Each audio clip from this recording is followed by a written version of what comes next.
Sicar, perto das terras que Jacó dera a seu filho José. Havia ali o poço de Jacó. Jesus, cansado de viagem, sentou-se à beira do poço. Isso se deu por volta do meio-dia. Nisso veio uma mulher samaritana tirar água. Disse-lhe Jesus: dê-me um pouco de água. Os seus discípulos tinham ido à cidade comprar comida. A mulher samaritana lhe perguntou: como o Senhor, sendo judeu, pede a mim, uma samaritana, água para beber? Pois os judeus não se dão bem com os samaritanos. Jesus lhe respondeu: se você conhecesse o dono que está pedindo água, você lhe teria pedido e ele lhe teria dado água viva. Disse a mulher: o Senhor não tem com que tirar água e o poço é fundo. Onde pode conseguir essa água viva? Acaso o Senhor é maior do que o nosso pai Jacó, que nos deu o poço, do qual ele mesmo bebeu, bem como seus filhos e seu gado?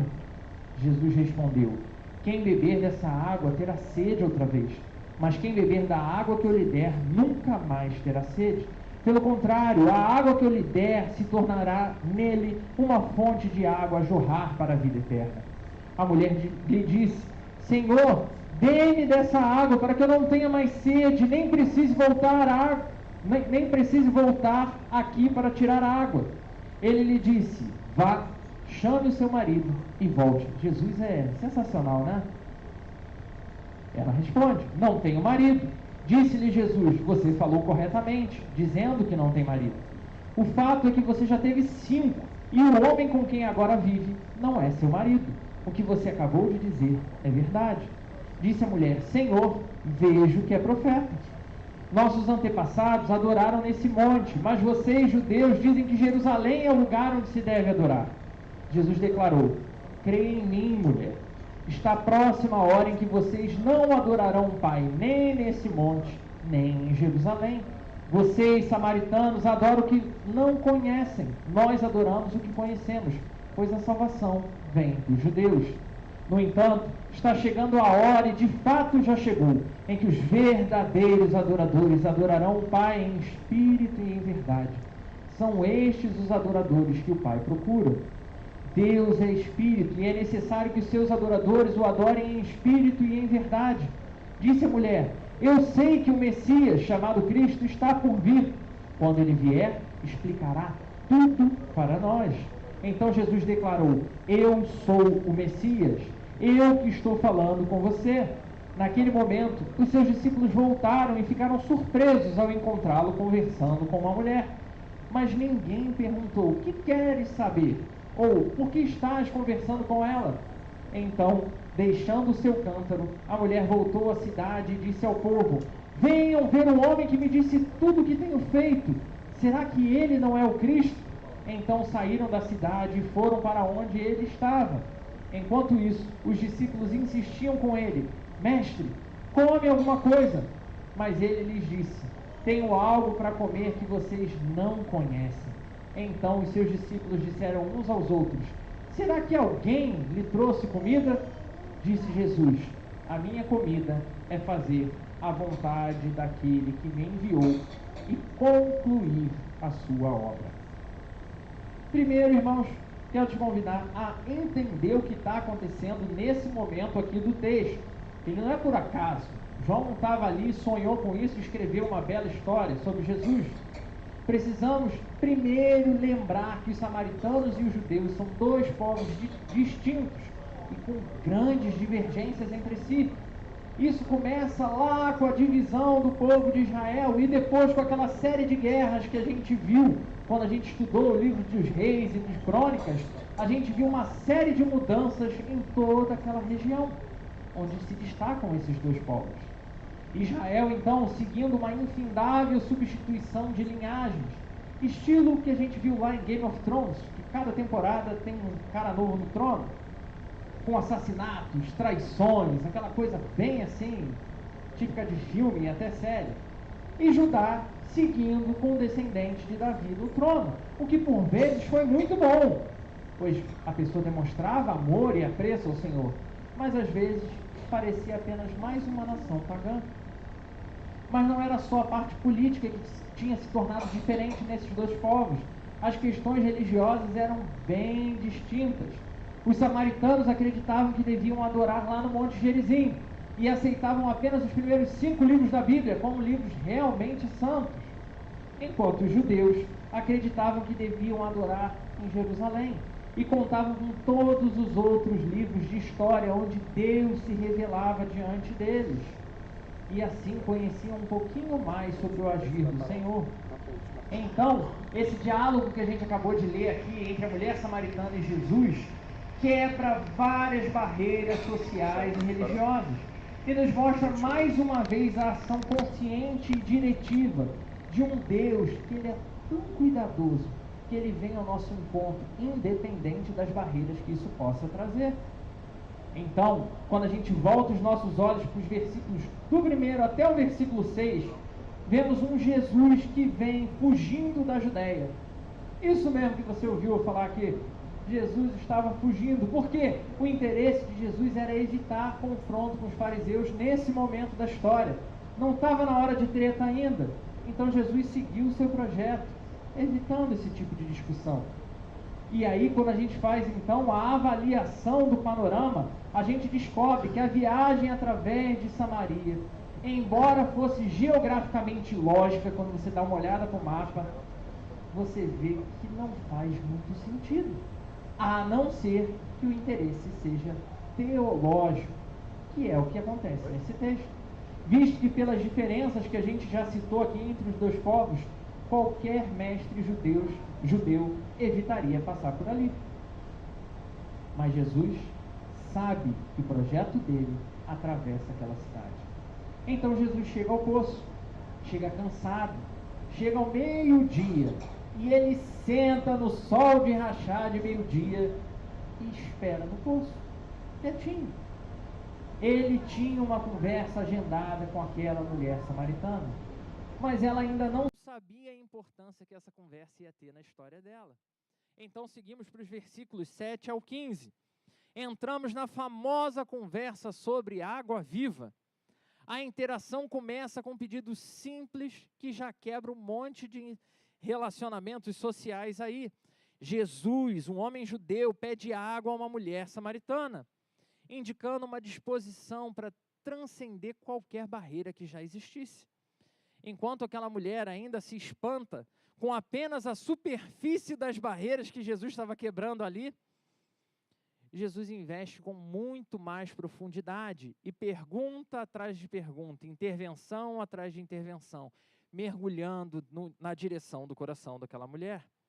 Ele muda o foco da conversa, então, de uma água física para uma água espiritual, introduzindo um conceito que ninguém tinha falado nada.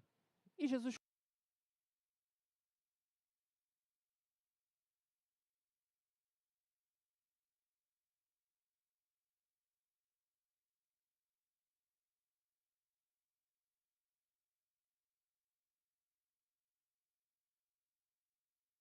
não sei como é que você atravessou o calorão de hoje, mas um pouquinho de água embaixo do sol do meio-dia faz muita diferença. Agora imagine essa água que Jesus está oferecendo. A água tradicional do poço era uma água boa, mas era insuficiente para as demandas mais profundas do ser.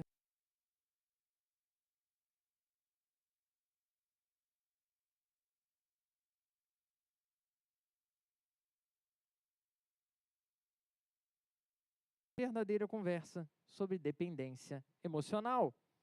Mas para isso, precisamos olhar para alguns detalhes sobre essa mulher. Então voltemos à nossa história. Num dia quente como aquele, todas as mulheres de bem já tinham ido buscar água no poço. Por quê? Porque as casas precisavam estar com água suficiente para cozinhar, para higiene e para todos os outros fins. Naquele horário do dia, meio-dia, que o sol está de rachar, ninguém vai no poço, a não ser alguém que realmente estivesse evitando contato social. E ter um homem desconhecido sentado lá podia até ser um problema, mas ele era judeu. Um judeu nunca falaria com uma samaritana. Então, só passar por ali nessa hora Não faria a menor diferença. Tudo isso pode indicar um senso de vergonha, um senso de isolamento social, talvez devido à reputação que essa mulher carregava, ou às consequências dos seus múltiplos relacionamentos. Ou seja, parecia apenas mais um dia qualquer, mais um dia de isolamento e vergonha. Esse isolamento é um efeito colateral da dependência emocional. Ao tentar preencher as suas necessidades emocionais através de relacionamentos e novos relacionamentos, ela pode ter se encontrado em situações que levaram ao julgamento social, ao afastamento da comunidade, intensificado a sua solidão, intensificado a dependência de relacionamentos cada vez mais insatisfatórios, porque tudo que ela precisava tinha que vir de alguém que ia salvá-la. E tinha que ser um homem num relacionamento. Existem algumas características, irmãos, que nos fazem enxergar dependência emocional em alguém. E eu queria listar alguns aqui até para te ajudar a refletir sobre esse assunto. Primeiro dessas características, busca por validação. Sabe aquela pessoa que tem uma necessidade contínua de validação externa? Tudo que faz pergunta, e aí? Tá bom? E aí? Ficou legal? Porque a autoestima dessa pessoa está fortemente atrelada ao que os outros pensam, ao que os outros dizem sobre ela e o que ela faz. Ela pode sentir-se insegura ou inadequada sem um feedback positivo. E às vezes a coisa nem foi ruim. As pessoas só esqueceram de comentar. E essa dependência leva a desvios cada vez mais severos. Mas temos outras características. Segunda característica, medo intenso do abandono. Esse medo pode levar a comportamentos de apego excessivo.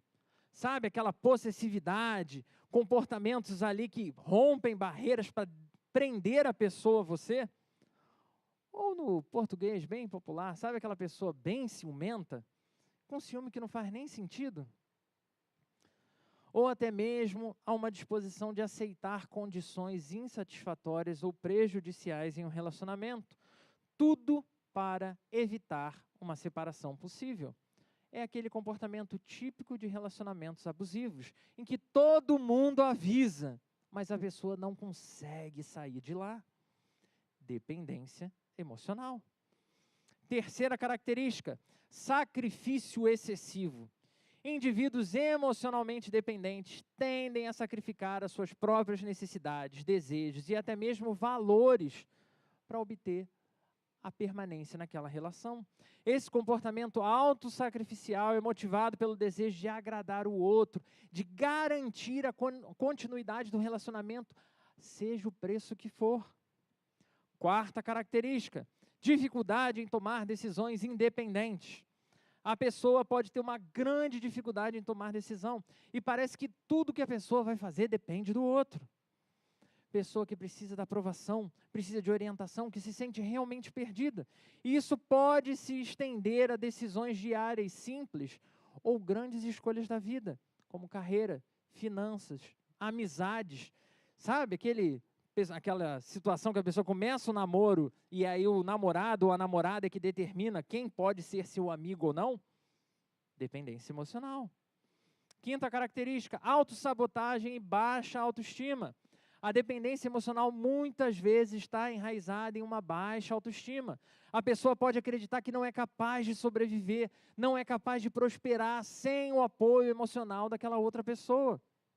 E essa crença vai culminar na autossabotagem, mantendo um ciclo de dependência eterna. Sexto e último que eu vou citar, embora a lista seja muito grande, isolamento social. A pessoa pode afastar-se de outras relações e atividades independentes, concentrando exclusivamente na pessoa de quem depende emocionalmente. Sabe aquele rapaz que perdeu todo o contato com todos os amigos porque agora ele está namorando? Dependência emocional. A rede de apoio não importa. Amigos não importam, porque tudo que importa é o foco de onde se depende. E, cara, isso é assustador demais. se dar conta dessa lista aqui é algo que deveria ser muito assustador. Porque só com essas poucas características que eu listei aqui, e a nossa igreja, graças a Deus, temos muitos psicólogos aqui, você sabe o quão grave é a profundidade do que está sendo apresentado. Com essas poucas características, se você, meu irmão e minha irmã, for realmente sincero, você vai identificar, bem ou mal, que hoje você é dependente emocionalmente de alguém. E aqui eu quero dar um exemplo, para você refletir a respeito. Hoje mesmo, fui convidado, depois que eu lancei de manhã, né, que tinha que convidar o pastor para almoçar, Deus veio ao meu encontro, através da vida dos irmãos, e me chamaram para almoçar, churrasco. Glória a Deus. Sinta-se à vontade para convidar os pastores sempre, principalmente se for churrasco. E aí, quando eu fui perguntado se eu tinha o interesse de ir, né, lá junto com os irmãos, almoçar esse churrasco, eu precisei, antes de dar a resposta, conferir com a minha esposa se eu estava com vontade de ir. Né? Porque chega uma hora da vida que você não dá uma resposta assim de supetão. Identificar nossas dependências emocionais é um passo muito importante, é um passo muito valioso, mas precisamos não só entender de quem a gente é dependente, mas estar continuamente reavaliando essa dependência para ver o quanto ela pode estar se tornando, de fato, doentia ou ela faz parte de um relacionamento saudável. Até porque, em algumas situações, essa relação de dependência pode se aplicar a uma dinâmica saudável, sim. O problema é quando ela começa a ser pautada de formas unilaterais. E quando ela não está devidamente pautada, essas dependências extrapolam o razoável e se tornam cada vez mais doentias, cada vez mais opressoras. Para entender se de fato faz parte de um relacionamento saudável ou não. E naquela situação, toda a vida da mulher samaritana estava pautada exclusivamente no valor que ela carregava, em como os outros falavam que ela era, quem os outros diziam que ela era. O seu passado tinha cravado marcas profundas demais. E tão importante como identificar essas características de dependência emocional nela, e que podem ser comuns a mim e a você, também precisamos identificar as causas de cada dependência emocional. Para quê? Para a gente conseguir chegar ao passo de tratá-las. E, de novo, eu vou listar algumas para você refletir. Primeiro, é isso aí, presta atenção, irmão. Olha aí, ó, vou narrar sua vida agora. E não é o episódio de Jesus com a mulher samaritana agora. Um histórico de apego. Crianças que tiveram pais ou criadores, cuidadores inconsistentes, emocionalmente indisponíveis ou excessivamente controladores podem desenvolver estilos de apego ansiosos, tornar-se inseguros, que se traduzem em dependência emocional na vida adulta. E aqui como um padrão a nível nacional, se você olhar, pelo menos na minha faixa etária, né, eu já estou quase com a idade do Jackson, se você olhar para a nossa faixa etária, de pais que precisaram trabalhar, onde o pai e a mãe estavam fora de casa, quem estava com você além da televisão? Talvez uma avó, talvez um tio, talvez alguma outra pessoa, mas o seu pai e a sua mãe precisavam correr atrás para você ter uma boa escola.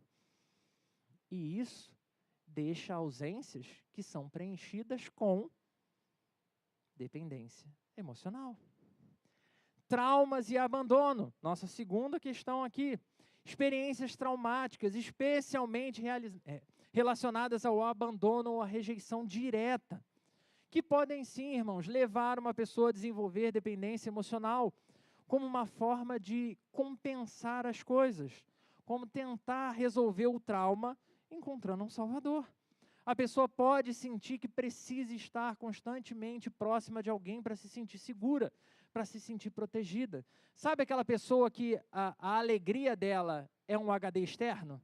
E ela precisa estar perto do outro para estar feliz? Dependência emocional. Terceiro, modelagem comportamental. Se uma pessoa cresceu em um ambiente onde a dependência emocional era a norma, e aí eu preciso dar um exemplo aqui, Pais dependentes emocionalmente um do outro geram filhos dependentes emocionalmente.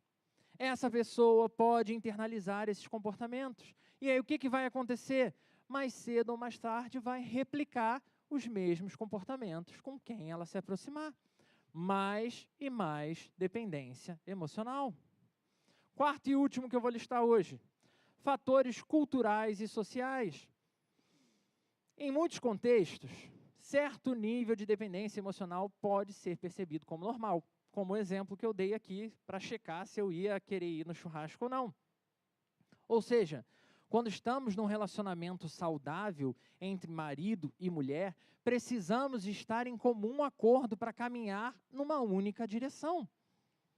Então, em certo sentido, há dependência emocional. Numa relação pais e filhos, que os filhos não têm competência, não têm inteligência, não têm noção suficiente para julgar determinadas coisas, eles são dependentes emocionais. E aí eles precisam que alguém possa ajudar nesse processo. O problema real aparece quando a dependência emocional sobrepõe a autonomia individual. Graças a Deus, eu pergunto para minha esposa se eu posso ir no churrasco, e se for o caso, eu vou no churrasco e ela vai para um outro lugar. A autonomia não pode ser abolida frente à dependência emocional. E aí sim, a gente tem um problema grave para tratar. Isso é, só identificar uma dependência emocional, seja pequenininha, seja muito extrema, não é o suficiente. Precisamos aprender a estabelecer os limites saudáveis para essas dependências, para que elas possam ser correspondidas, sem excluir as autonomias individuais. E para te provar essa importância, eu vou abordar uma situação que eu vivi com meu sobrinho Davi, agora no finalzinho das minhas férias. Né? Davi tem 5 anos de idade. Ele é uma criança incrível, que adora dinossauro. Estávamos nós dois em uma situação em que ele estava muito estressado, aguardando atendimento médico. E aí, era aquela cena de emergência pediátrica. Não sei se você já viveu isso. Assim, até hoje eu não tinha vivido isso dessa forma. Mas eu fui lá com o Rodrigo, né, que é o pai do Davi, e o Davi. Criança gritando para todo lado. E teve uma hora que um rapazinho entrou, que assim, até eu fiquei com medo. Porque ele gritava, não! Pelo amor de Deus! Não! O Davi estava com um potinho de sucrilho. E ele começou a devorar o sucrilho numa velocidade, assim, absurda. E aqueles apitos do hospital, senha não sei o quê. Próxima senha, guichê não sei o que lá. Senha não sei o quê. Tudo muito estressante. E, se estávamos lá, era porque ele estava doente. Então, assim, já não estava normal e toda a situação só trazia mais e mais estresse. O pai dele estava lá no guichê do atendimento e eu na recepção ali do, olha isso aqui, olha aquilo ali, calma, vamos brincar. E ele estava aguardando comigo, durante um bom tempo ele ficou ali comigo. Mas ele é uma criança de 5 anos. E ele dependia emocionalmente de mim enquanto estivesse ali comigo. Só que chegou um determinado momento, meu irmão, minha irmã, que para a segurança dele eu precisei impedir dele fazer algo que ele queria. Só que eu já tinha dado bronca demais. A gente já estava ali uma meia hora e ele só tomando bronca. E aí tem um limite para o amor com o tio Felipe, né? E ele queria fazer algo que ia trazer mal. Ele estava completamente desestabilizado. Ele não tinha como refletir sobre o que ele queria fazer.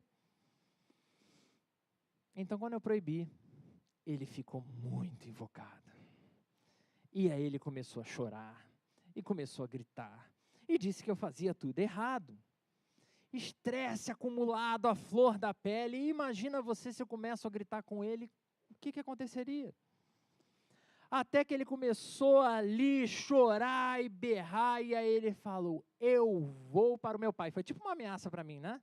Eu vou para o meu pai. Eu falei, vai lá.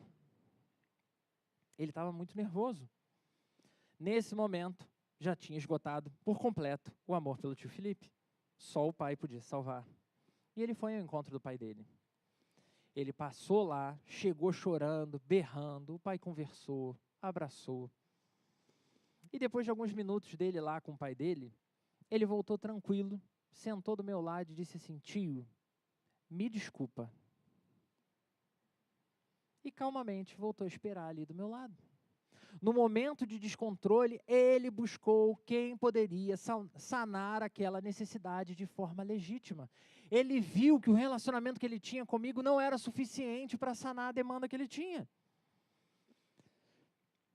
E o pai dele fez exatamente o que ele precisava. Algo que, sendo bem sincero, meu irmão, minha irmã, eu não imagino, graças a Deus, vendo a maturidade que o Davi teve para lidar com 5 anos, eu não imagino o Davi fazendo isso daqui a 10 anos. Por quê? Eu acredito que ele já vai ter entendido muito mais coisas e vai ser capaz de lidar muito melhor com as demandas que surgirem.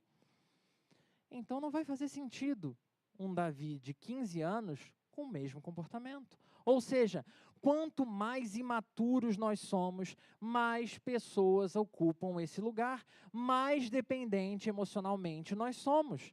Pessoas das quais nos tornamos cada vez mais dependentes, ou, numa relação saudável, cada vez menos dependentes. Mas de toda a imensidão de pessoas que nós vamos nos tornando dependentes, muitas delas não têm a menor condição de sanar nada do que a gente está buscando. Nenhuma das nossas necessidades. E como vemos no caso dessa mulher samaritana, ninguém até aquele momento tinha conseguido ajudá-la. Ninguém, ela já estava no 5º relacionamento, mas ninguém tinha ajudado ela a entender quem ela era. Ninguém tinha entrado na profundidade no coração dela, como Jesus fazia através dessa conversa. E é nesse momento de desespero, que ela nem sabia o quanto ela precisava, que Jesus entra na história. Jesus revela seu conhecimento sobre a vida daquela mulher, falando sobre seus 5 maridos. Esse momento não é um momento em que ele entra profeticamente e fala: você teve 5, porque você é isso e você é aquilo, você merece isso e você merece aquilo. Essa revelação, ela entra como parte de um processo de restauração daquela mulher, mostrando que o vazio era real, não era coisa da cabeça dela, mas que homem nenhum poderia preencher. Jesus revela à mulher que ela teve sim 5 maridos, e que o homem com que ela estava atualmente não era seu marido. Ele expõe um padrão de comportamento que se sugere ali na vida dela uma busca constante de relacionamentos. Para quê? Para preencher um vazio emocional. E aqui, os mais diferentes relacionamentos, e aqui, meu irmão, a gente tem muitas questões para abordar, só isso aqui já dava para se desmembrar em uma série de mensagens.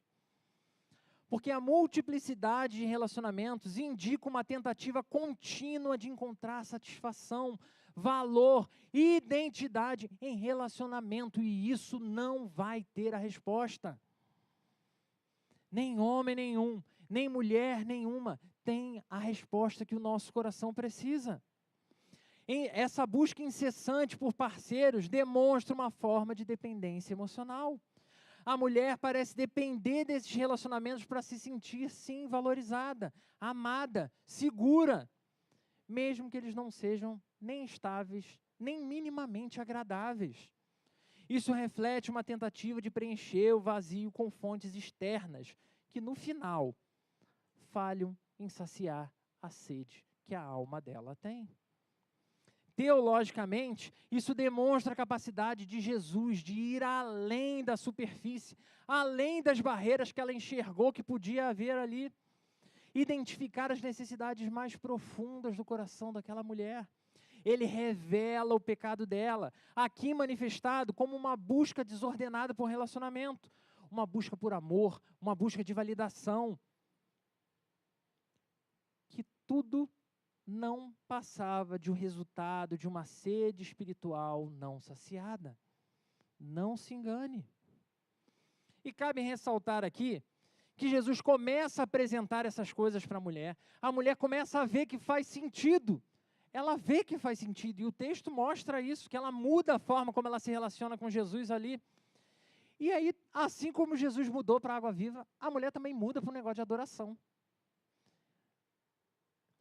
Porque assim como muitos de nós, diante da percepção de que nós somos incapazes de lidar com algumas situações, essa mulher começa a tentar justificar o porquê que ela faz daquele jeito.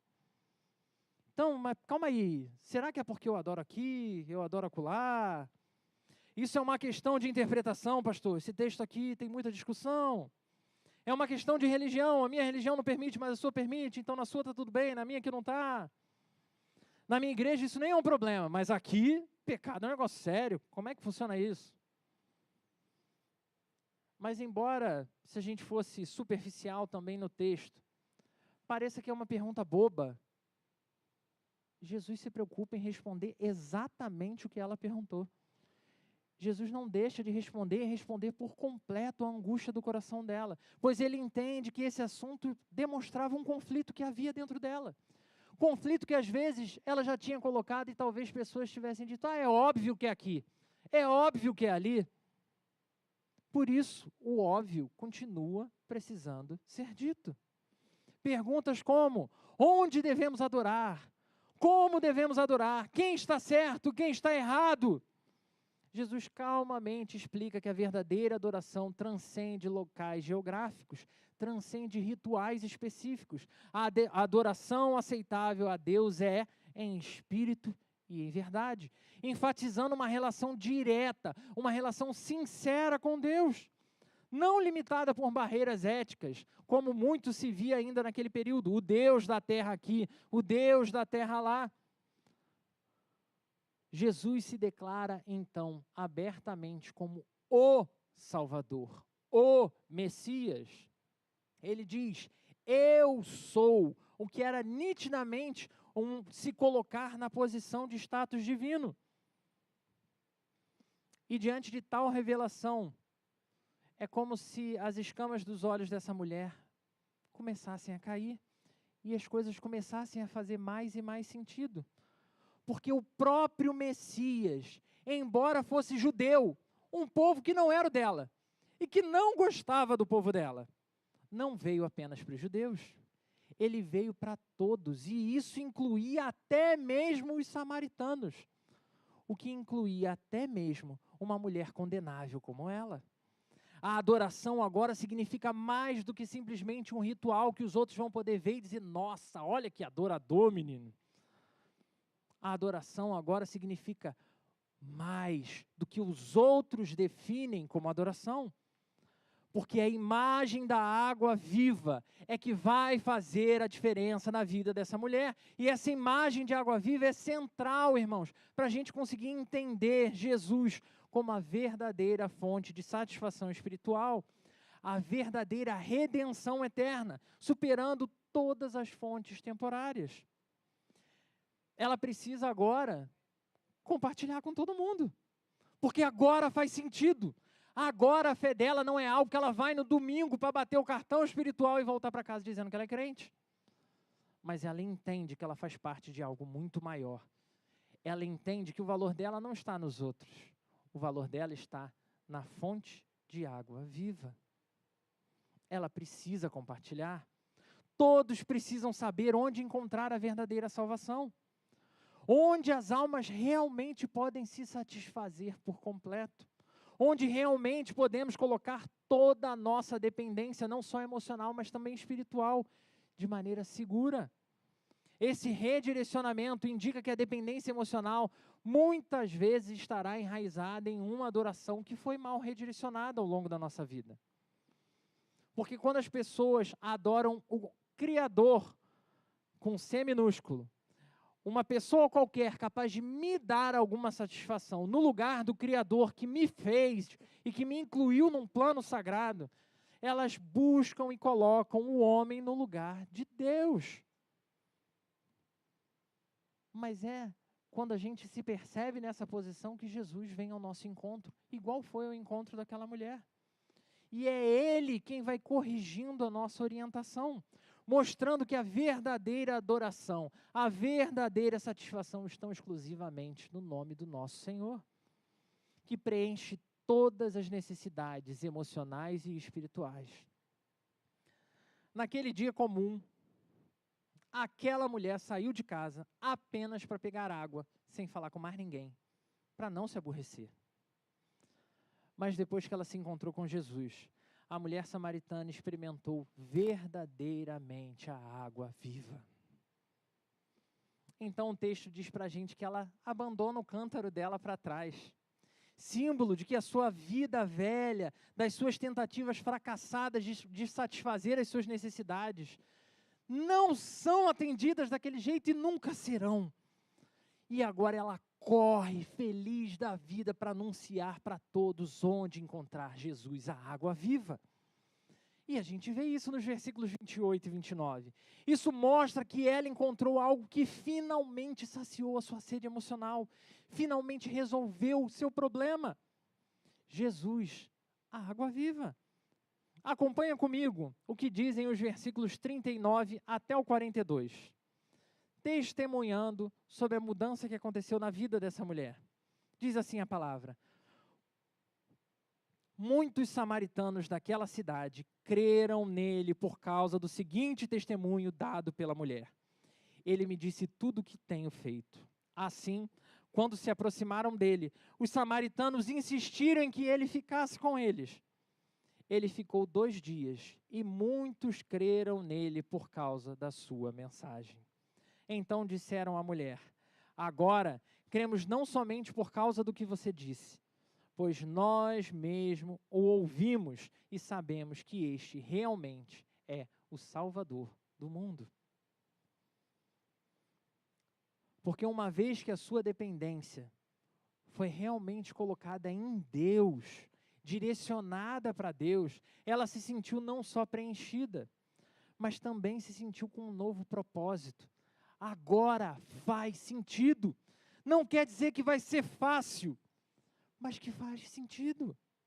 E eu preciso perguntar para você, meu irmão, minha irmã, com toda a sinceridade do seu coração, qual é o seu propósito? Para que serve a sua vida? Aonde você tem depositado a sua dependência emocional? Por isso, o Senhor nos chama a essa conversa nessa noite. E não podia ser diferente. Você precisa pensar e refletir uma vez mais sobre a sua vida e a sua história diante do que o Senhor nos propõe.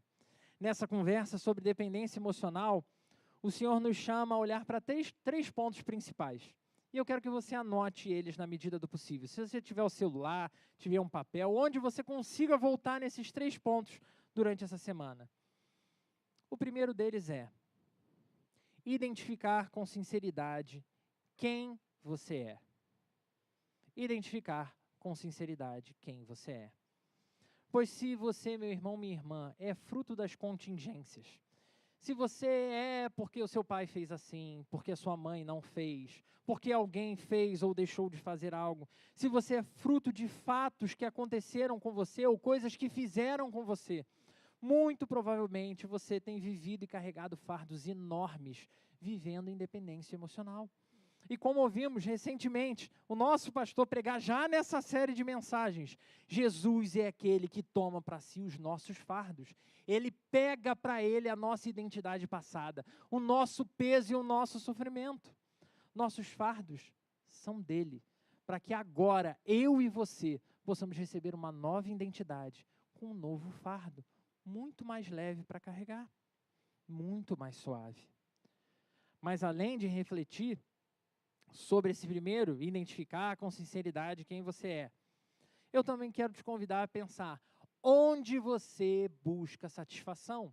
Segundo ponto, onde você busca satisfação? Porque o mesmo Jesus que foi ao encontro daquela mulher, foi o Jesus que trouxe aqui, que te trouxe para esse culto, para falar abertamente com você sobre dependência emocional.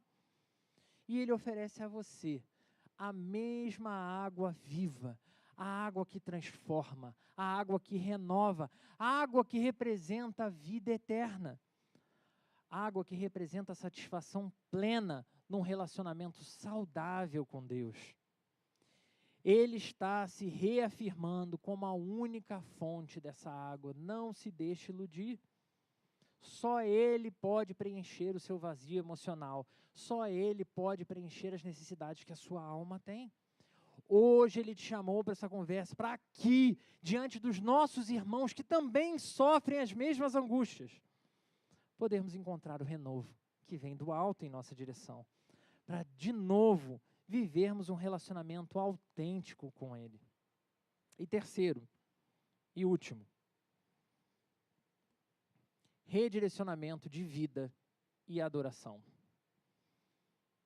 O que significa um redirecionamento de vida e adoração? Porque tem sido vendido um evangelho por aí que você ouve, tem coisas boas, você sai e vive a mesma coisa. Não existe encontro com a água viva que não gere transformação. Hoje, o Senhor que te chama a beber dessa água quer usar você para alcançar outras pessoas. Essa é a parte mais incrível da salvação que vem de Jesus em nosso favor. Porque é uma transformação e redirecionamento que não vai se preocupar com quão profundo você foi na sujeira, com quanto tempo de pecador você tem. Ah, não, mais de 10 anos de pecador, não tem salvação. Ah, esse pecado aí, esse Jesus não perdoa. Desculpa, está escrito aqui na heresia do meu coração. Ou mesmo, o quão grave você continua julgando que foi o seu afastamento dele. Assim como aquela mulher que tinha uma vida tão diferente do que aquela sociedade propunha. Cada um de nós pode se perder durante o processo de vida, irmãos. Mesmo depois de conhecer Jesus. Porque quando vem o pecado e a busca incessante de satisfação, se a gente não tiver realmente firmado na rocha, a gente vai se pegar dependente de alguém. Nossa adoração se direciona e acabamos nos tornando dependentes, não só de pessoas, porque sim, é possível nos tornarmos dependentes de pessoas, mas o nosso coração ele é tão assim, fácil de levar, que a gente consegue se pegar a cargos. O que é um cargo? A empresa morre e você morre com cargo. A gente se prende a itens, como se o nosso valor é porque eu comprei a geladeira de 2 portas. A gente se prende a coisas inúteis que não fazem a menor diferença na nossa história. O nosso libertador vem ao nosso encontro nessa noite para nos dizer que esta conversa não é em vão. Ele tem uma única e exclusiva finalidade com você, meu irmão, minha irmã, aqui. Ele quer te libertar da podridão de todos os seus pecados. Todo o seu passado, nele, nessa água viva, é redirecionado, é perdoado, é ressignificado. Você tem uma nova identidade. E por isso o próprio Cristo nos apresenta, então, assim como você precisa refletir sobre esses 3 pontos, Ele traz para nós uma proposta de vida com Ele. O que muda agora que você sai? Uma vida centrada no Evangelho é a resposta de uma vida emocionalmente saudável. E essa história nos ensina que Cristo deve ser o centro da nossa busca de significado. A nossa identidade precisa estar nele, a nossa satisfação precisa estar nele. E, irmãos, hoje grande parte da nossa dificuldade é encontrar quem nós somos. Se você entra na internet, é criança que não sabe escrever verbo e já está dizendo que o problema dela é a sexualidade dela. Isso é muito sério. Por quê? Porque a nossa sociedade entende que é isso que delimita a nossa identidade.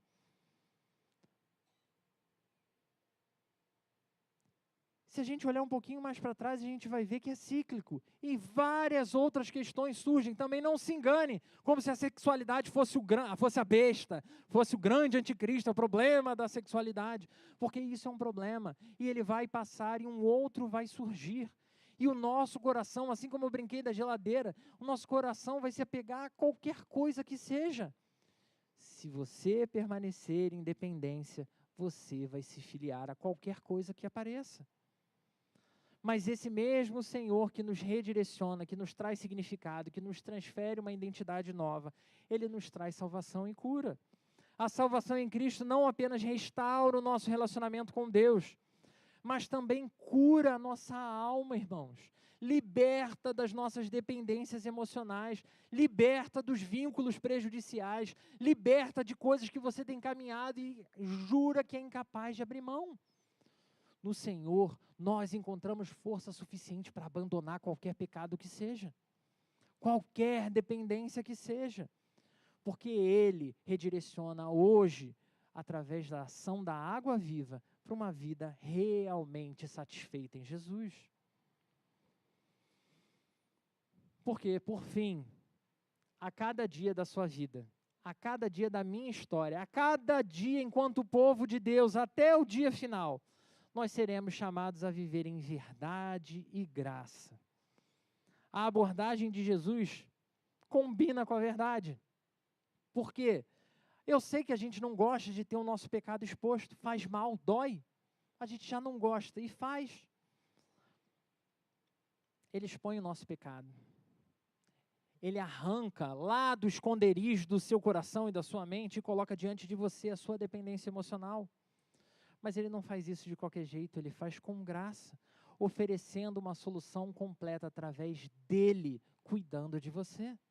Isso, irmãos, reflete o caráter de Deus, que ao mesmo tempo vai seguir confrontando o pecado, mas não sem ao mesmo tempo, diariamente, oferecer uma redenção por completo.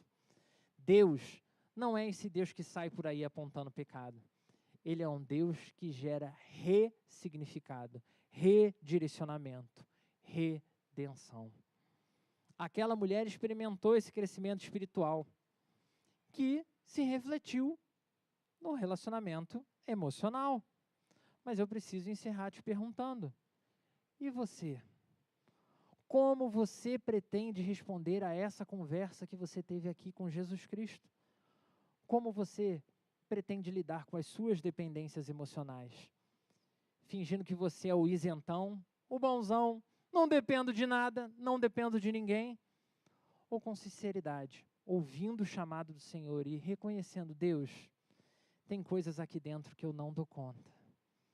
Deus, tem coisas que têm delimitado a minha identidade. Deus, tem coisas que têm me conduzido de forma errônea. Deus, tem pecados que têm consumido a minha alma. Porque se você coloca diante dele isso, essa água viva é para você. Essa água viva tem renovo para você. Convido você, meu irmão, minha irmã, a fechar os seus olhos. Deus Santo Poderoso, como essa mulher, Pai, muitas vezes temos vivido a nossa vida e, por muitas vezes, Senhor, de verdade, a gente entende que já chegou num patamar em que as coisas são o que são, que a gente vai fazer o que tiver que fazer, vai lidar com o problema que surgir, e a aceitação e tantas outras coisas, Senhor, passam a definir quem realmente a gente é, Senhor. Obrigado porque o Senhor não nos abandona nessa situação. Obrigado porque o Senhor continua vindo ao nosso encontro e nos chamando para conversas sinceras. Obrigado, Senhor, porque o Senhor nos ouve e mais do que julgar o nosso pecado, o Senhor nos oferece oportunidade de recomeço. Obrigado, Senhor, porque o seu poder não tem limites e a profundidade do quão fundo foi o nosso pecado e quão distante nós andamos, nunca, jamais será suficiente para nos afastar do Senhor. Leva-nos, Senhor, a viver verdadeiramente como homens e mulheres que dependem unicamente do Senhor. Homens e mulheres capazes de viver uma vida saudável, de relacionamentos saudáveis, transmitindo esperança ao mundo, Senhor. Uma esperança que tem sido negada em tantos ambientes, que aqui, no meio do teu povo, haja plena consciência da graça de que o Senhor continue e continuará até o dia final, trazendo ressignificado para homens e mulheres. É no teu nome que oramos. Amém.